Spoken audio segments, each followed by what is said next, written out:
a never-ending run on this racetrack. Need more jewelry. What I tell myself as I'm writing my eulogy. Ask the mirror, how you put up with this foolery? In reply, how you put up with this song and dance, all this buffoonery. Long romance, death, what it do to me? Yeah, Yamagini dream was a nightmare. He was dancing with the devil for his life, yeah. We all on the dance floor. Girl, come with a dance. Puerto Rican in the breathing heavy. Little am I looking daddy. Couldn't tell him nothing because we lost him already. And, Coach, we are down on the bayou as you get a look inside the Mercedes-Benz Superdome here in New Orleans.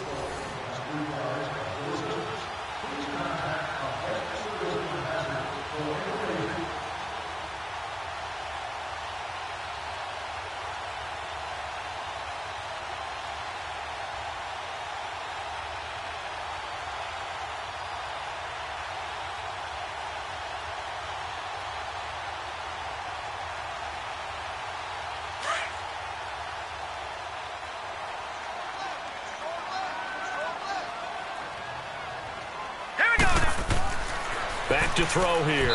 Throwing over the middle, but it's incomplete. I know coaches tell us all the time that having a powerful arm isn't the #1 thing they look for in a quarterback. But when you're trying to throw inside routes and you need to put some heat on it, it helps to have the big gun. In this case, just a little bit too much. Now they face a 3rd down and 4 after that incompletion on 2nd down. Here we go now. Green 39. Green 39. He'll drop to throw. And a diving grab. I think he got that. Yes. First grab for Thomas. It's good for a 1st down as well. And a key number on that play, 3. 3rd play of the drive, 3rd down, spectacular catch, turns into a 1st down. 1st down saves him from a 3 and out.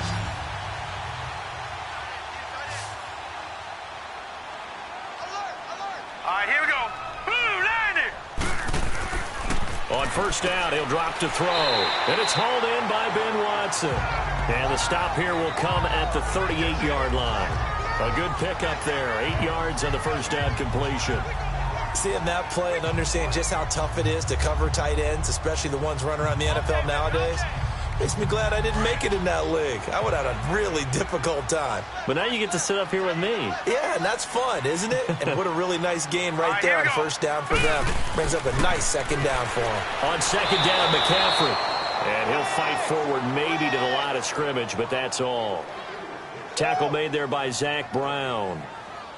He has elite instincts from his linebacker spot. He's able to diagnose the run and flies in like a missile to stop that one behind the line of scrimmage. The Saints on 3rd down, just 1 for 3 thus far. Here it's 3rd and 2. Here we go now. They'll run it for the 1st time with Alvin Kamara.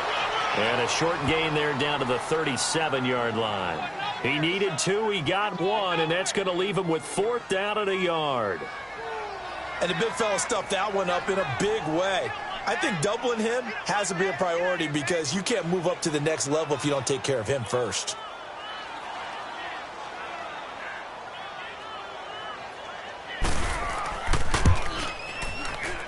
And this won't get there. Won't be online either. It's no good. Off to the right. Washington Redskins are coming out here again on offense. They're 5-3 right now, Charles. If you would have asked Jay Gruden beginning of the season, hey, 8 games in, you're going to be 5-3. You think he would have taken that if he was off the record? Off the record, I do believe the answer would be yes, as long as you didn't tell him how the 5-3 was accrued. Because when they lead to start ball games, they win. When they're behind to start ball games, they lose. And he wants to make sure that chain gets broken. He wants to find a way to have a comeback win, be able to win it in the 4th quarter. They haven't shown that so far this year. But overall record at 5-3, leading his division, yeah, he would have taken that in a hurry. Last week, though, the tough one, you saw it in person, that loss to Atlanta, 38-14. Back live, Charles Davis to my right. I'm Brandon Gaudin. It's Red.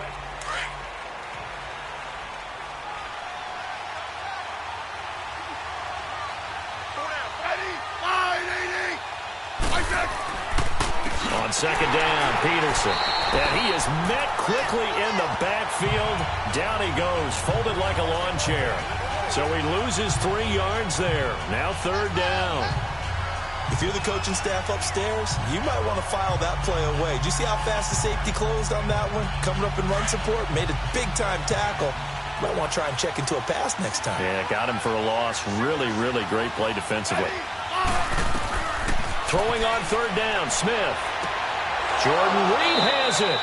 And he'll work it across midfield inside the 45. Smith finding his big tight end Reed for a Redskins first.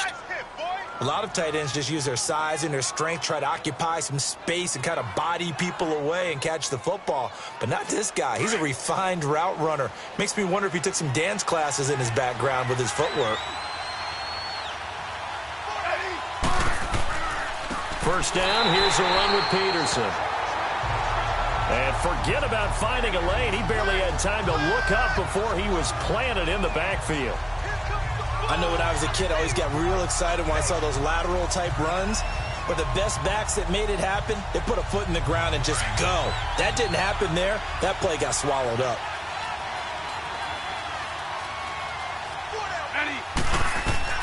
Here's Smith now on 2nd down.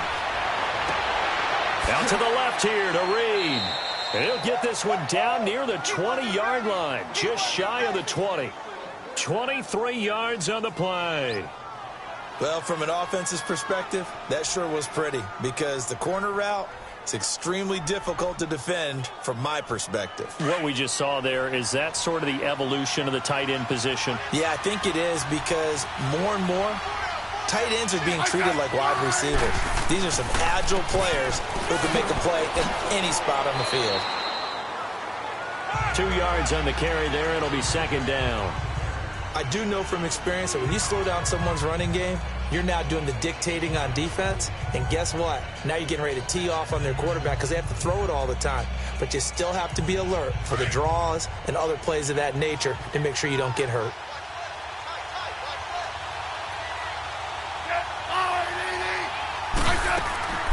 They'll run it now out of the gun. And he'll take this down for about 4 yards, down to the 15. Well, that call makes sense because they've been throwing it well on this drive, and once again they show passing formation, showing the shotgun. Then they ran out of it. That's a nice play by them defensively, though, to hold it to a short gain.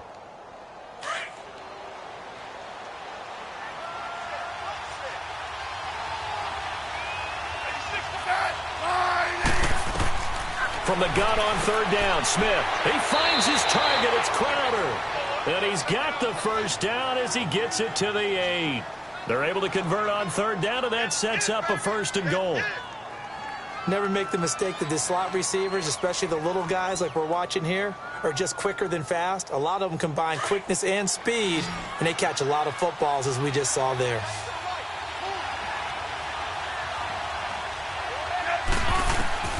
From the gun, here's Smith. His pass caught at the 4. And he's able to get it down to the 2-yard line. That'll bring up 2nd and goal after the gain of 5.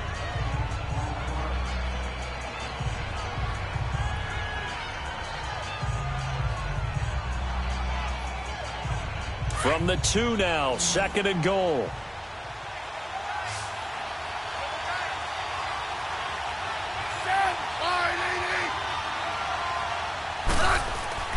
Here's Smith.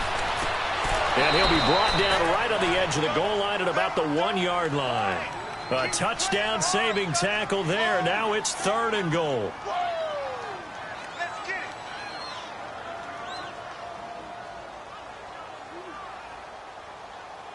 Under 4 to play now. Clock running. 3rd down.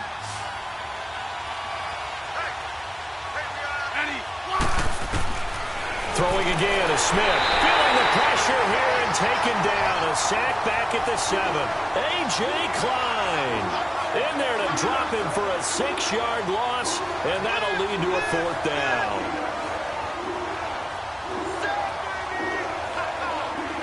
So now on 4th down, the Redskins will hand things over to their kicker, Dustin Hopkins. This just a 24-yard attempt.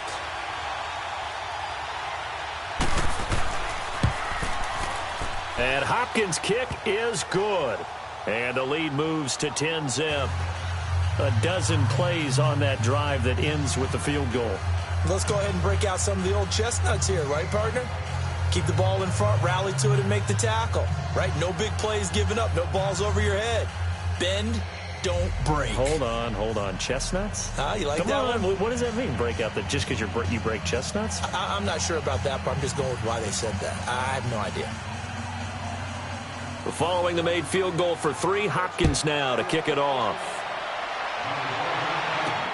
This is fielded at the goal line.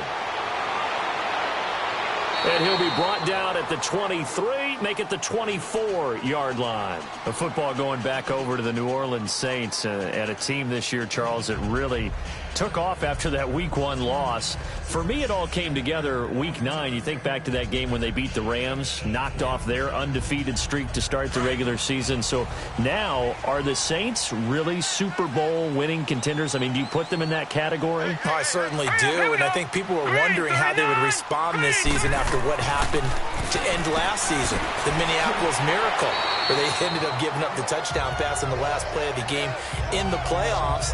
And when it started losing at home to Tampa Bay, many wondered if their psyche had really been affected, but they've regrouped since then. The defense is really playing well. And then there's always Drew Brees to Mike Thomas, and that has worked very well for them. Well, since you mentioned Michael Thomas, and we talked about that win over the Rams, never forget going to get the flip phone, Mr. Michael Thomas, channeling his inner Joe Horn from back in the day. Deron Payne, the big D tackle there to make the stop. Brandon, all things considered, they have to feel pretty good about getting that type of a gain, considering the blitz that they just had against them. The Saints on 3rd down. They've only converted once in 4 tries. They're up against a 3rd and 1 situation. Hurry up, here we go. 3-19. 3-19. They'll set up a throw. And he finds a man. It's McCaffrey. And he's going to have the first down at about the 38. At 5 yards on the play there as the drive will continue.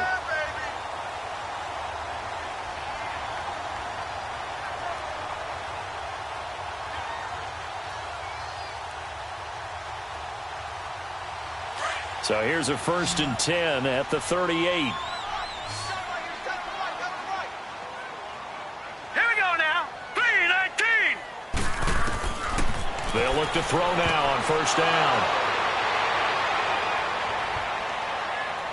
There he goes right side. And he will score. Touchdown, Washington.